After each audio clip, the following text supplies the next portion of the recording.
Hello, my MGTOW friends. Welcome to MGTOW Stories, episode 11. Today's episode is about an email I received from a gentleman not too much older than me named Christopher. He's 17, and hey, I'm glad to see that more young-aged men are going their own way. So I'll read the email and give my analysis in the end with the intent to educate Christopher and those listening. I'll discuss comfort tests, how sex is used to keep men in relationships, why you should focus on red flags and what they mean for you, my thoughts on high school relationships, and why I will avoid relationships in high school. Feel free to share your thoughts with me in the comment section below on Twitter or via email. Let's not wait any longer and jump right into today's episode. So let's read the email. Hey, MGTOW Academy. My name is Christopher. I'm 17 years old. I have a story that made me go from beta male blue pill to red pill ghost. I know it's long, but please read this. I hope you share this in one of your videos. During my junior year, I met this girl in my world history class. I thought she was going to be the stuck-up types, but after talking to her, she seemed really nice, okay? And after a while, we became friends. Then after a few months, we became best friends. When she had problems, she came to me. When I had problems, I came to her. During the summer, I developed feelings for her. I tried to deny it, but it was no use. I had Snapchat at the time, so I used that to ask her if she liked me or not. And when I did, she said yes. I thought that was the best day of my life. I was a super simp then. So for a few weeks, it was great. We had great memories. She was sending love pictures and other things. And during this time, I enlisted with the Army National Guard. I told both my family and her about it, and they were proud of me. One night, we talked about us having a family with kids in our own place. I wish I had the knowledge that high school relationships don't last long, but I really enjoyed my time with her. When I passed my ASVAB, she said she was going to, surprise me, if you catch my drift, but she never did. She was going to do it when we really fall in love with each other, which was some BS. Everything was all peaches and cream. There would be days she became depressed. I don't know why. Since I believe in Jesus, I showed her Bible verses and hoped that it makes her feel better, but nothing worked. I then prayed, hoping that she feels better. One week, she got depressed from the thought of me shipping off to basic training. She would tell me, "You deserve better," or "Would you actually want to be with a person like me?" I had to call one of her girl best friends to help me out. All of these were red flags, but I wanted it to work, all right? Then I asked her, "Don't you want to be with me? Don't you want these dreams to come true?" She replied, "I don't know." That hurt like hell. But I just couldn't leave her. I mean, after a week, she suddenly felt better. I don't know how, but she just did. Well, we went on a date one Saturday. It was my first and last date. It was awful. Not only was she on her phone the whole time, she told me that she was non-binary. If I recall, I came for a girl, not some alien. So, fast forward a few weeks later, on the first day of school, she texted me during my last period saying that she misses me. So I suggested that we walk to our town center to get food. As I met up with her, something felt wrong, like Goku sensing something evil. As we were walking back from the town center, she was venting on some freshmen making gay jokes. She supports the LGBT, but I don't. I have nothing against them. I just don't support it. She was like, "I should buy you a shirt that says, 'Why be racist, transphobic, homophobic when you can just be quiet?'" I told her no. I don't have anything against them, I just don't support them. I go by my belief. Then she shouts, "I don't believe in God. He ain't real. There's no logic in him being real." Now I know where that feeling came from. When I got home, I broke up with her because I couldn't take it anymore. She went ballistic. She said, "F this and F you," after all the things I did for her, and this is what I get. Staying up late with her, listening to her problems, all down the drain. For 3 months, I felt like crap. She dissed me on Snapchat, and her friend, not the best friend, this is someone else, dissed me in front of my classmates. And she wonders why I don't talk to her like that. For 3 months, I couldn't focus. During that time, she did apologize and hugged me. I had to explain to her why I broke up with her. I thought I could make her happy, but I failed miserably. I told her best friend about it, and she understood. When I told my brother about it, he said, "Little brother, you dodged a bullet. Good thing you broke it off first." At times, I felt lonely. I didn't have anyone to talk to. You would think that somebody would comfort me, but no. I was on my own. Of course, people came to her aid. She's a female. What do you expect? So that's when I found you, Darius, Sandman, and Replicate Fish. You guys opened my eyes to female nature. I recently found out that she was a hoe and ran from dick to dick to dick. It made me sick, but I got out. It's a good thing I didn't catch anything, by the way. I felt lost, but now I got a sense of direction. Ever since I found you guys, I found peace to myself. You all saved my life, and I can't thank you enough. God bless you guys. Oh yeah, I'm in a program called JROTC, and I worked with her in it. Technically, I'm her boss, though. Any tips? And that's the email. Thank you for the kind email, Christopher. First and foremost, I'm glad that we have Christopher steered clear of any unnecessary garbage that will drag him down, especially at a crucial time like this. Like, he's only in high school, okay? Before entering a serious commitment, you got to be stabilized, okay? I don't recommend long-term serious type commitments in the first place, but I'm just using that as an example to point out that relationships in high school, they tend to drag you down, okay? During a time like this, you should be preparing for your career, your college, trade, or tech school, or like Christopher is the military, okay? Whatever your career is and what path you're taking, you need to be preparing for that, right? So you got to be ready for that. You got to be preparing for it, okay? Feeding attention to chicks on social media won't get you to your dream job, but studying, working out, and self-improvement, for example, will. Things like losing your virginity is not essential in high school. Hell, it's not essential for the rest of your life. All right? It's all a rat race, okay? It's pointless with nothing to derive from it but short-term pleasure with great risk. Okay? You can go for it if you want.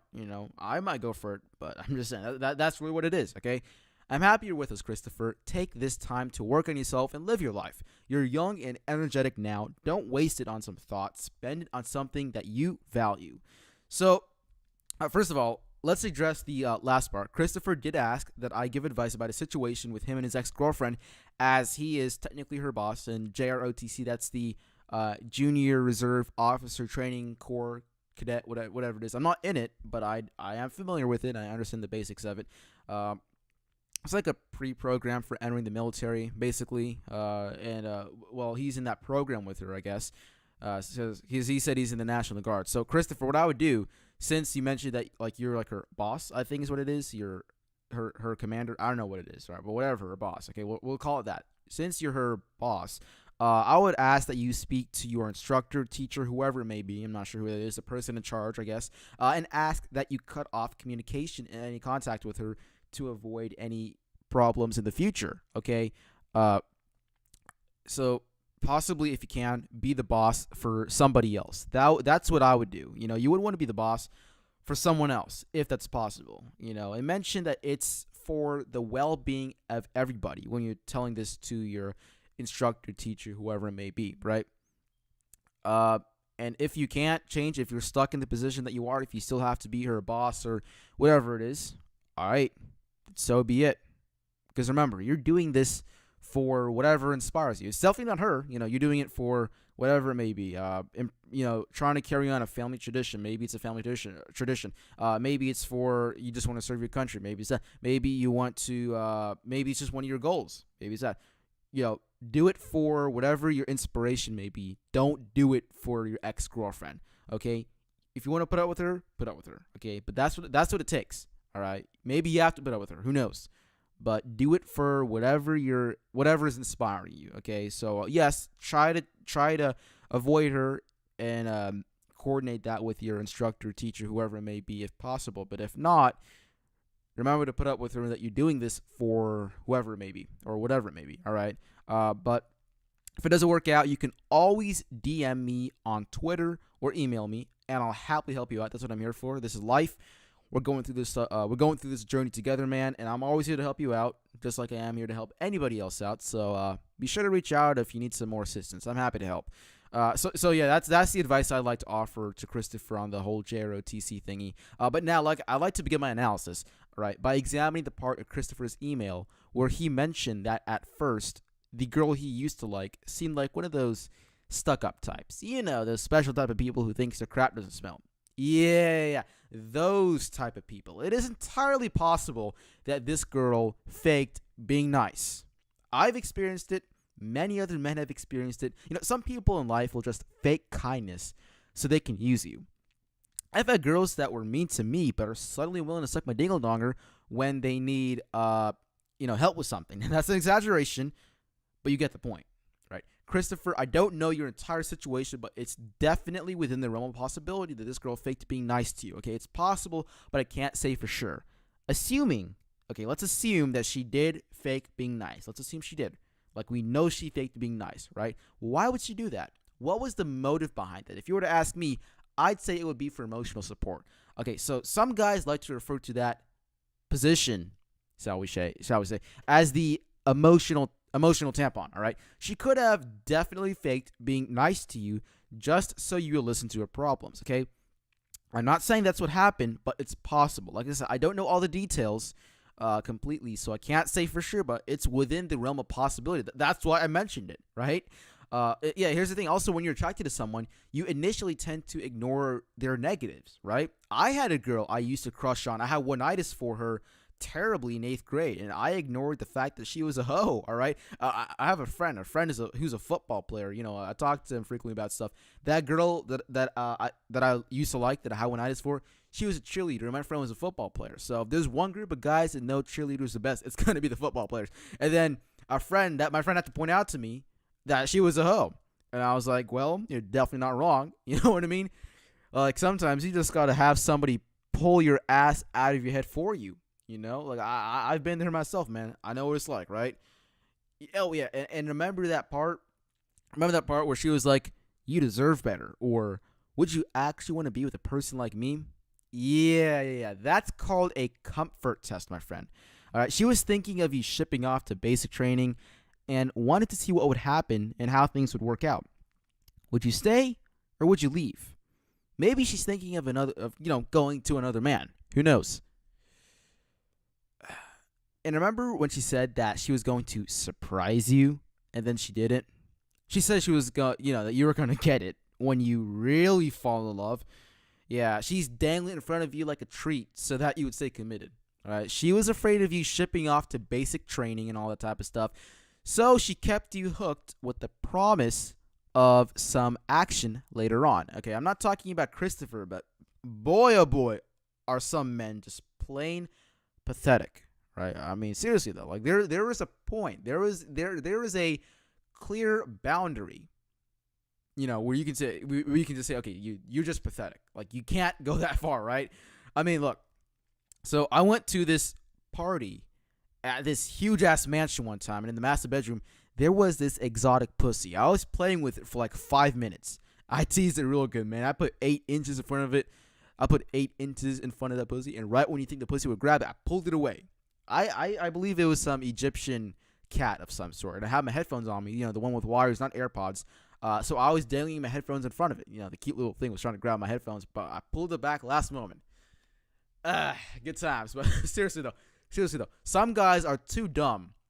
They're too dumb to see what's going on because they're way too focused on doing the reproductive rituals with some girl. And no, I'm not talking about Christopher, to clarify once again. I'm just mentioning that this is a trap men fall victim to sometimes. A girl will dangle it in front of the guy, just like I did with a cat, or like in Christopher's situation. She was going to surprise him, but last moment she snatched that entertainment ticket to Pleasure Town out of your hands and was like, yeet, you ain't getting it now, son. You'll get it later. And then the poor fella will chase after the dream he'll never get. The dude might try, but it won't happen. Christopher even mentioned all of these red flags, but I wanted it to work. Christopher ignored these red flags. He even added, but I just couldn't leave her. I understand that you can't leave someone during tough times. That's just a dick move to make. Okay, and I'll be honest, I would have probably done the exact same thing as Christopher. I'm not going to dump a girl because she's not sure about the future of a relationship. But you got to realize she's doing this after hinting at the idea of sex. Remember that surprise he never got? So look, from what I'm seeing, I feel like Christopher's ex-girlfriend was doing this to keep him locked in. That's what I feel like. That's what I'm feeling here, right? That's why she comfort tested him to begin with. Okay, this is something you don't want to happen to you. Christopher isn't stupid, nor is he any less of a man for doing this. He's simply doing what his brain and natural instincts are telling him to do. Okay, to stick your ding dong in some girl. He's just like the rest of us. Okay, but the lesson is to be on the lookout for red flags. All right. Yeah. Also, you did mention that she would listen to your problems just like you listen to hers. Okay. Now, depending on the types of problems you guys discussed, it could be an indication of how she viewed you and how she felt towards you. But unfortunately, I'm unable to tell what types of issues were discussed, which is okay. Okay, you have the right to keep this private. No pressure, Christopher. All right. But let's do a quick recap before we move on. All right. So, based on the details provided, we can conclude that this girl possibly used you as an emotional tampon, meaning that she would use you as a medium to vent out her frustrations and problems. Sometimes the case is a chick will have multiple guys to fill roles. The emotional tampon, the mechanic who changes her car's oil, the mechanic who changes her oil, in the bedroom, that is, the attention feeder constantly liking her social media posts and handing out compliments like there's no tomorrow. It's very likely that you have the honor and privilege of filling in the emotional tampon role. Who knows? Congratulations. But then you might ask, why did she listen to Christopher's problems then? Surely that must mean something. Well, let's discuss this thingy here that some of you may have heard of. It's called Briffault's Law. It was created by Robert Briffault, a French surgeon. Dr. Dale Hartley, a retired psychology professor, wrote an article in Psychology Today that explains this well. I'll have the link made available to you in the description box below. Okay, so Briffault's Law declares that women view relationships from a cost-benefit analysis, right? Briffault's Law has some key concepts. For example, just because a man has provided past benefits doesn't equate to a woman staying in a relationship with him. If a woman offers to continue a relationship in the future in exchange for something given to her today, her offer becomes void as soon as she receives the benefit. Also, a man's guarantee of future benefit in a relationship with a woman is based on the finite possibility that his promise is valuable to her and the waiting time for the benefit is short. Okay, all relationships are transactional. Okay, when a girl sees a guy, she will try to find a way to benefit off of him, okay? Now, while a girl might not think this consciously, this mental process occurs on a subconscious level, all right? When a woman sees a man, her mind will ask, what can he provide for me? What can he provide to me? It's biological instinct. Women are wired to think that way. That's how they survived. Women that thought this way ended up reproducing more successfully, all right? And throughout time, certain thought processes and behavior patterns determined the reproducibility of women and men. And analyzing Christopher's story, we can find some examples of Briffault's Law playing out. Like when Christopher mentioned that she disrespected him, that she disrespected him and treated him poorly despite all that he has done for her. As Christopher described in his email, after all the things I did for her, and this is what I get. Staying up late with her, listening to her problems, all down the drain, all right? Briffault's Law states that past benefits are meaningless. Once the benefits have been acquired, nothing matters. Any agreement of a relationship in the future is now useless as the transaction has already been completed. Christopher was promised some sex, but never got it as the benefit was already provided. Also, Christopher did mention that he went on a date, right? He went on this date. He also added that the date was horrible. During the date, it appeared that she didn't care about Christopher. According to him, she was on her phone the whole time. This means one of two things, okay? Either Christopher is extremely boring to her, or she got attention issues. Regardless, it's surely not a good sign that the person you're dating is more interested in a cell phone than you, all right? So we can conclude at this point that in the perspective of Christopher's ex-girlfriend, a cell phone was more interesting than Christopher. She could have been deliberately ignoring him. It's definitely possible, right? He also mentioned that she was non-binary. And from what I've gathered from the Google search I conducted on the good old internet, it means that her gender was neither masculine nor feminine. I don't understand that, but whatever. My take on that whole thing is that you do you, I do I. We'll leave it at that, okay? So, I don't care about that, but I guess Christopher doesn't like that. All right, so something tells me However, something does tell me that she was testing Christopher's reaction to this. All right. Oh yeah, and you guys remember that part where they went on the date to the town center and he was shit tested immediately afterwards? Seems like an example of Brifo's law to me, right? He provided the benefit, which in this case was the food, and now any promise of a future relationship is now void. Oh, and speaking of the date, I'd like to put the spotlight on that for a little bit, okay? Christopher's girlfriend, or should I say now ex-girlfriend, told him that she misses him, all right? This was most likely an indirect call for meeting up. So it looks like Christopher's ex-girlfriend wanted to hang out with him. So after they grabbed their food, they were both heading back, right? At this point, his ex was venting about some freshmen in high school making gay jokes, right? She then added that she should buy Christopher a shirt that promotes the LGBT community. And from what I've gathered, Christopher is Christian, and his faith and interpretation of it doesn't exactly support the LGBT community. So he did clarify that he's not against them, but he doesn't support them. Christopher's ex knew that he most likely, he most likely wouldn't agree to the shirt idea, as he suggested Bible verses to her earlier on in the relationship. So you see what I'm getting at here, right? Based off of all the information provided to me, this looks like a shit test. All right. Christopher's girlfriend is most likely aware of his beliefs and vented about the freshman making gay jokes to test Christopher's reaction. She then takes a step forward and suggests that she buy Christopher a t-shirt that supports a community Christopher most likely doesn't support. Christopher turned down her offer and stated why, to which she reacted in a not so pleasant manner, shall we say. She started to shout that God isn't real and that there's no logic in him being real. Look, no, now either she is right or wrong on that matter. I don't know. Okay. In fact, I myself am trying to find answers regarding that subject, right? However, this topic is to be discussed for another time, okay? So it looks like Christopher's ex is very supportive of the LGBT community, and that's okay. There's nothing wrong with that. However, I would like to suggest to Christopher's ex-girlfriend that instead of shouting her position on God, she asked Christopher why he feels that way, okay? Why don't you support them? Why? That would be a better response, right?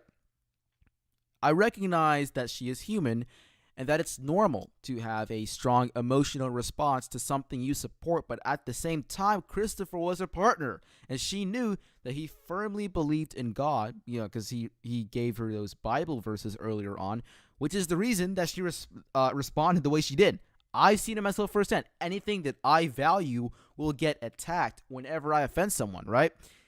In a relationship, sometimes one of the two partners can say something that will hurt the other person, and after that point, you just really can't deal with it anymore. You can't stay with somebody who has said something you can't tolerate, right? I believe that Christopher took the correct course of action by breaking it off. Some might say that Christopher should have stayed in the relationship and try to fix things. I would peacefully and civilly, cough, cough, Christopher's ex-girlfriend, cough, cough, disagree with that, as Christopher and his now ex-girlfriend have different views and are just not compatible with one another, right? Had he stayed in that relationship, he would have been subjected to more unnecessary psychological stress, which would in effect harm his academic performance. So, look, here's the thing, okay?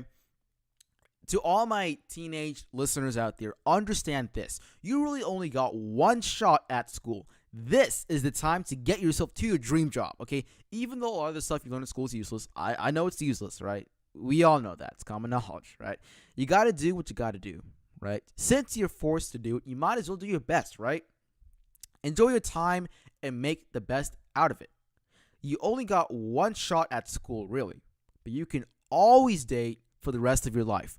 Don't waste time doing something that doesn't help you in the long run, right? If you want to date, go for it if you deem it worth the investment, but don't let the relationship drag you down. That's the farthest I would say you want to go in terms of dating, especially in high school. You can do what Christopher did, invest in relationships, but break them off as soon as they start to negatively impact you. Okay, that's the farthest I would recommend taking it.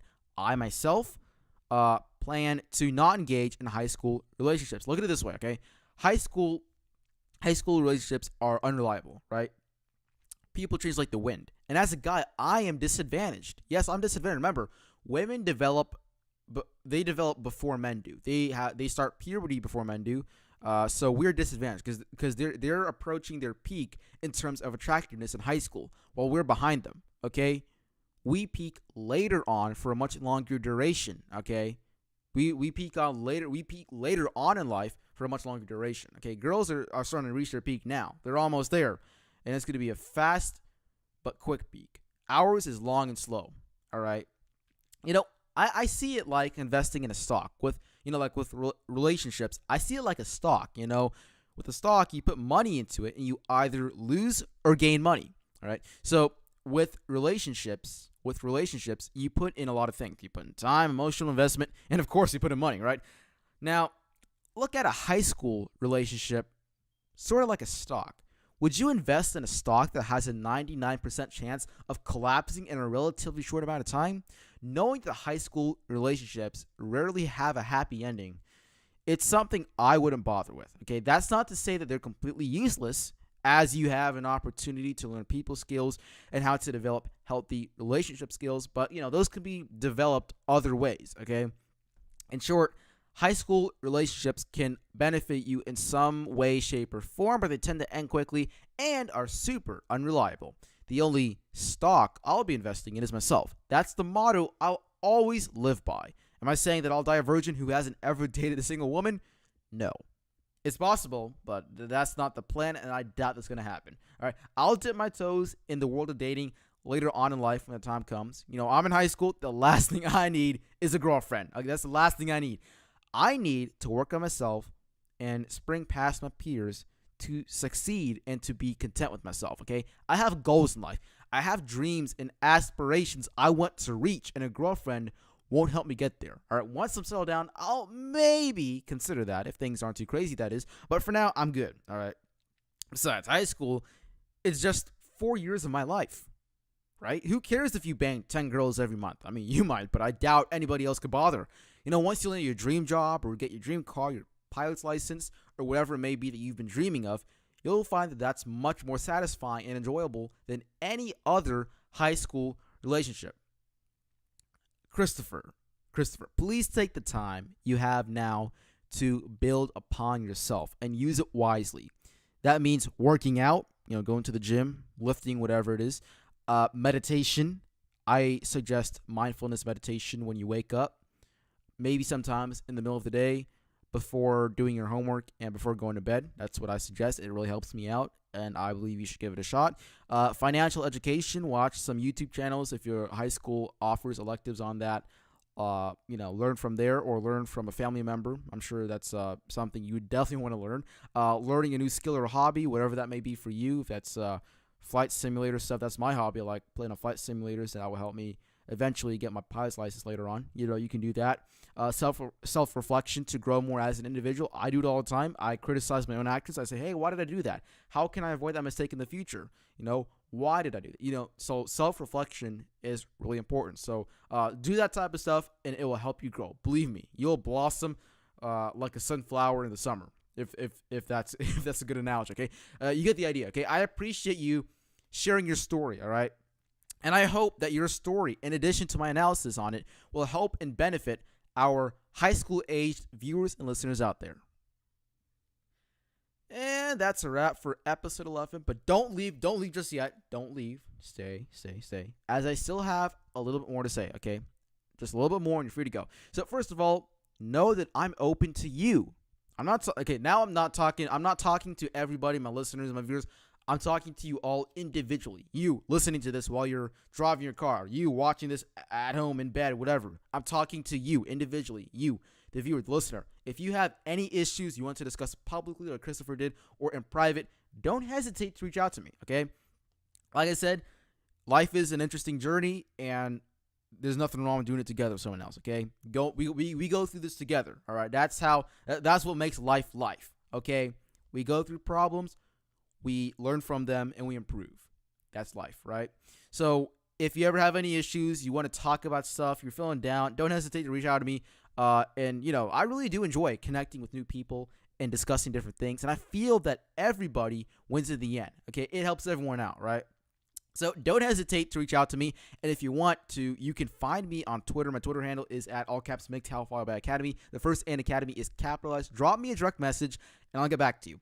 Additionally, you can keep up with me on Twitter and see what I'm doing when I'm not making videos and podcasts. On there, you'll get a decent dose of memes and other junk to keep you entertained. Oh yeah, what's that? You don't have Twitter? Well, no Twitter, no problem. Drop me an email at MGTOWacademy.media@gmail.com and I will get back to you. Also, if you like the content I'm making, consider subscribing to the MGTOW Academy YouTube channel. Or if you're listening to this as a podcast on a podcast platform, consider subscribing to my show and leaving a 5-star review if you think I'm worthy of it. And, well, that's all I have to say for now. Thank you for your email, Christopher, and I hope I provided valuable insight to you and other young men who are high school aged. Best of luck to you in the National Guard. Remember that I'm very, very, very, very, very, very proud of you. And don't forget that it's a very dangerous world out there. So be sure to keep taking your daily doses of red pills and to stay safe. Everybody, this is MGTOW Academy signing off.